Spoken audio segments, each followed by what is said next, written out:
ओम श्री परमात्मने नमः। मैं प्रोफेसर हरिहृदय अवस्थी आप सभी का Awasthi's Ayurveda anatomy yoga and spirituality channel पर हार्दिक स्वागत करता हूं। बच्चे आए हुए हैं और उनको एक कहानी सुनाने जा रहे हैं। बच्चों, जीवन में आराम नहीं, संघर्ष बहुत आवश्यक है।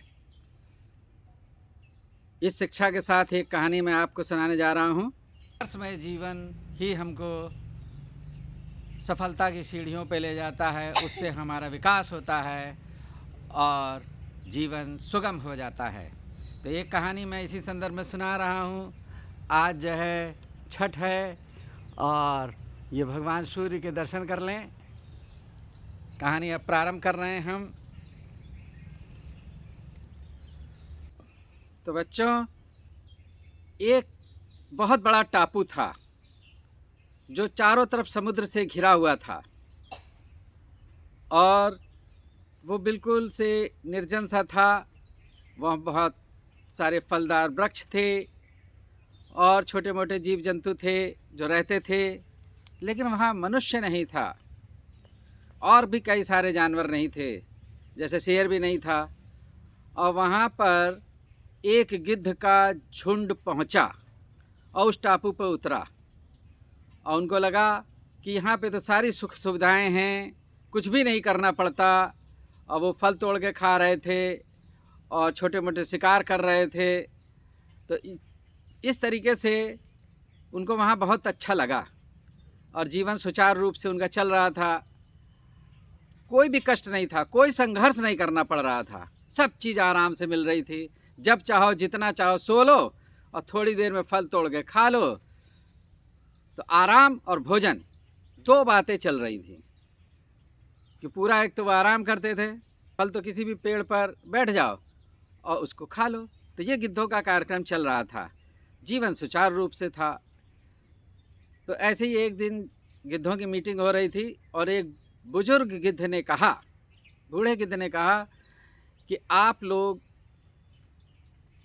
ये जो आराम का जीवन बिता रहे हैं ये हमारे लिए उत्तम नहीं है।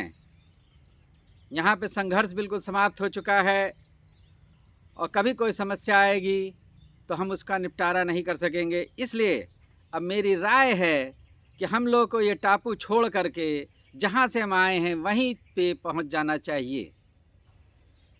तो जो युवा गिद्ध थे वो हंसे और कहने लगे कि ये बूढ़ा पता नहीं क्या बात कर रहा है, हम तो यहाँ मौज में हैं, आराम से हैं, ना पढ़ना पड़ रहा है, ना लिखना पड़ रहा है, ना कुछ करना पड़ रहा है और केवल जो है भोजन आराम से मिल रहा है और सो रहे हैं, मौज की ज़िंदगी चल रही है।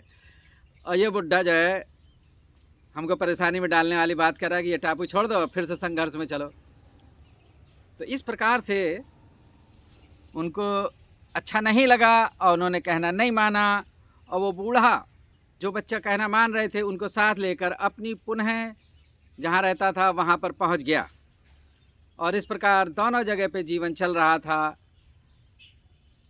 तो एक बार की बात कि उस टापू पर कहीं से शेर आ गए, तैरते हुए या नाव से या किसी भी माध्यम से उस टापू के ऊपर शेर आ गए। अब उन शेरों ने देखा कि ये जो गिद्ध है ये उड़ना भी भूल गए थे, जबकि गिद्ध सबसे ऊंचाई पर उड़ने वाला सबसे जो है प्रमुख है। तो जो है और उनका वो शिकार करने लगे। जो शेर आसानी से, क्योंकि वो उड़ना भूल गए थे, ज़्यादा ऊंचा उड़ नहीं पा रहे थे और उन्होंने वो संघर्ष भूल चुके थे। तो शेरों ने जल्दी जल्दी उनका शिकार करना प्रारंभ कर दिया और शेर जो है उनको खा जाते थे। इस प्रकार गिद्धों की जो संख्या बहुत ज़्यादा बढ़ गई थी वो अब बहुत कम होने लगी।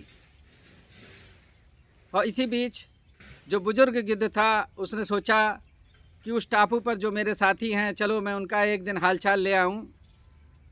तो वो उड़ता हुआ उस टापू पर आया और उसने एक घायल गिद्ध से पूछा कि ये तुम्हारा हाल कैसे हो गया भाई, और ये दूसरे घायल कैसे पड़े हुए हैं यहाँ, और ये सब इतने गिद्धों के कंकाल यहाँ कैसे पड़े हुए हैं, ये सब कैसे मारे जा रहे हैं। तो उसने कहा कि हमने तुम्हारी बात नहीं मानी, ये हमने बहुत बड़ी गलती करी और हम काम करना भूल गए थे, क्योंकि हमको फल आसानी से मिल रहे थे, भोजन आसानी से मिल रहा था, तो हम संघर्ष करना भूल गए थे, काम करना भूल गए थे।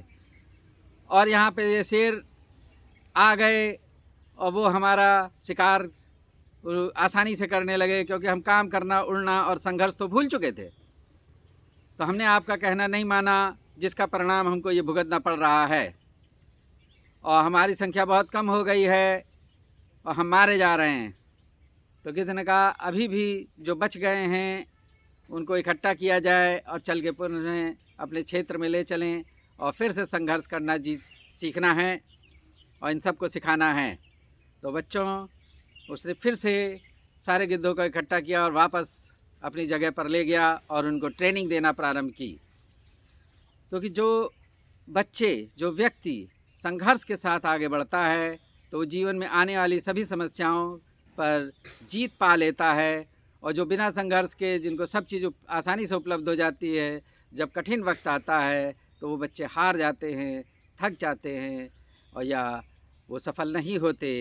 तो ये कहानी आपको सिखा रही है कि संघर्ष ही जीवन है, आराम जीवन नहीं है। हाँ अभिषेक, आपने इस कहानी से क्या सीखा? से कभी जो बोलेगा वो मान जाना चाहिए। जो बड़े बूढ़े कहते हैं वो मानना चाहिए। फिर से बोलो। जो बड़े बूढ़े कहते हैं वो मानना चाहिए, न तो किसी भी परेशानी में फंस सकते हैं। तो आराम का जीवन ज़्यादा ठीक है कि संघर्ष का? संघर्ष जीवन में आता रहता है, इसलिए संघर्ष करना चाहिए और सीखना चाहिए। क्या नाम है आपका? अलामीन। तो अलामीन जी, ये कहानी आपको अच्छी लगी? तो ये कहानी किसकी है? पता नहीं। गिद्धों की कहानी है। आराम की जगह पे संघर्ष करना चाहिए। संघर्ष जीवन में आवश्यक है। संघर्ष जीवन में आवश्यक है। ठीक है। इस प्रकार हमने ये सीखा कि संघर्ष जीवन में आवश्यक है। आराम की ज़िंदगी, बहुत ज़्यादा आराम, केवल आराम ये उचित नहीं है, क्योंकि जीवन में संघर्ष आता रहता है, कठिन वक्त आता रहता है, और जो संघर्ष करके समस्याओं को फेस करना जानता है तो वो जो आने वाली समस्याओं को फेस कर लेता है, जब बड़े बूढ़े नहीं होते और आप बड़े हो जाते हैं तब भी ये जीवन में संघर्ष आते हैं, तब उस टाइम आप टूटते नहीं बल्कि संघर्ष से विजेता बनते हैं।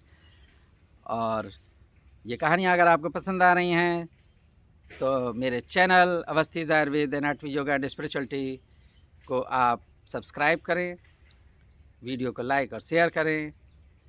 आपका दिन शुभ हो। और ये छठ का दिन है, भगवान सूर्य और छठ मैया आपको स्वस्थ एवं प्रसन्न रखें, आपकी सभी मनोकामना पूर्ण हों। धन्यवाद।